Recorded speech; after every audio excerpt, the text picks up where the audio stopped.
Hi, everybody. It's Pastor Brent coming to you again today. And if you remember last week, we talked about how God's thoughts were greater than our thoughts, that God was way more gracious, kind, and forgiving than we are, but also that He has a bigger plan in mind than what we sometimes see. Today, we're going to look at the story in Acts 8, the first few verses, and see how God's plan would be different than maybe what we would choose, and what the early church was choosing. So, in Acts chapter 8, the story picks up right after Stephen was martyred, and the chief priests and the Jews stoned him because they thought he was being blasphemous, and so because he was claiming that Jesus was Lord. And he, after his death, we're told in 8 verse 1, Acts 8 verse 1, that Saul was one of the witnesses and he agreed completely with the killing of Stephen. Now we know Saul to be the person later we'll find out to be Paul, and we'll talk about that in a little bit. But then what happens is in Acts 8 verse 1 continues, it says, a great wave of persecution began that day, sweeping over the church in Jerusalem, and all the believers except the apostles were scattered through the regions of Judea and Samaria. Jesus had told the early church and the apostles to go and be my witnesses in Judea and Samaria and beyond. And so what had happened is that the believers were very, very comfortable, and they were staying in Jerusalem, and they were witnessing to people around them, and the church was growing, and people were coming to know that. But they were kind of becoming a little bit of a holy huddle, and they were comfortable there, and so they were staying there. They loved each other, they liked each other's company, and so they were doing a good job where they were, but they weren't quite completing the mission that God had in mind for them. They were not going into all the world. So after the stoning of Stephen, the church began to undergo persecution. And that persecution was not what they would choose. They would be like, God, why is this happening to us? We're trying to follow you and we're trying to do what you're saying, but now everybody is persecuting us. Sometimes in our lives, we look around us and say, why is this happening? What is going on? We don't understand what's going on here. But as we know from reading scripture, that was in God's bigger plan, to have that persecution start for those people so that the gospel would be spread throughout the world. And in verse 4 of chapter 8, the author goes on to say, but the believers who were scattered preached the good news about Jesus wherever they went. And that was God's bigger purpose. He said, you know what? We're going to have some persecution to get you guys out of your comfort zone, to get out. And I know you're excited about your relationship with me and telling people about Jesus, but we need to get you out of your comfort zone and into other places where people need to hear about me. So God used the difficult situation in order to spread the gospel. He had a redemptive purpose in what he was doing. In our lives, sometimes we have things that are hard. That we don't really choose to have happen, but do anyway. And sometimes God has a redemptive purpose in that there's a bigger picture that we don't see, that maybe we can see in retrospect, but God has a plan, and God is sovereign, and God is in control.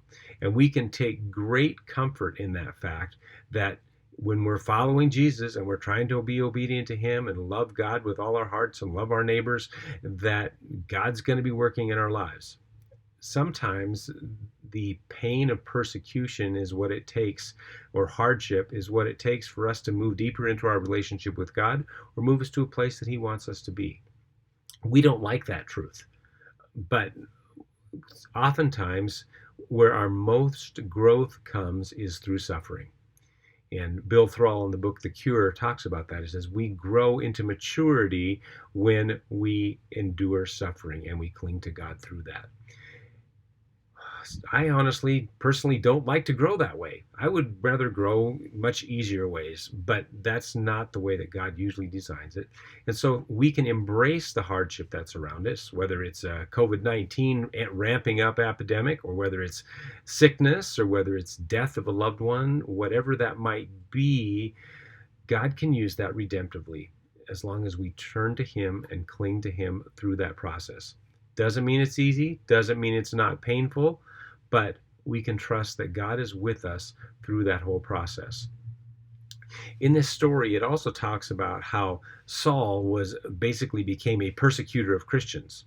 And we know the rest of the story for Saul, who becomes Paul, that Jesus gets a hold of him on the road to Damascus, and Saul, who was previously persecuting and killing Christians, is now one of the great apostles who wrote a whole bunch of the New Testament and spread the gospel to the whole Greek world and to the Roman world. And so he was one of the great evangelists and writers that we now still can look to today for guidance and wisdom in how we can live in a relationship with Jesus. His seemingly bad behavior in Acts 8 is actually just a precursor to be able to see how God can dramatically change people, from people who are absolutely anti-God and doing horrible things to where now they are so on fire for Jesus that they now can be used powerfully in his kingdom. And that brings great hope to us and to many people. When I was pastor in Rapelje, one of the first years I was there, we had a double murder. A young man who was 15 years old had shot his mother and his little brother. And through that process, I was able to go and visit him in jail. And we talked about how God still loved him and that he needed Jesus. And we talked about the Apostle Paul, how Paul had killed people, but God could still redeem him and use him to be a powerful influence. Well, over the course of time in visiting with him, he embraced the fact that, yes, God did love him and that God could forgive him even of this horrible crime that he had done, and ended up that I was able to baptize him after he gave his life to the Lord in jail.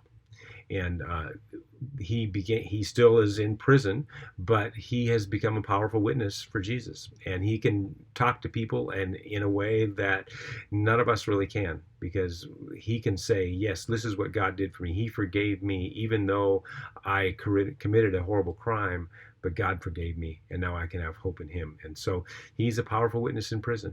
God uses our experiences and what the bad stuff in our life for his redemptive purposes if we allow him to do that.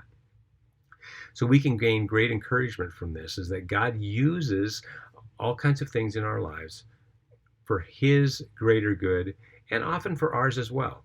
And that as long as we're obedient and we're loving him, we're following him, we can trust that he will work in our lives for the betterment of his kingdom and for the betterment of helping us grow into a greater maturity.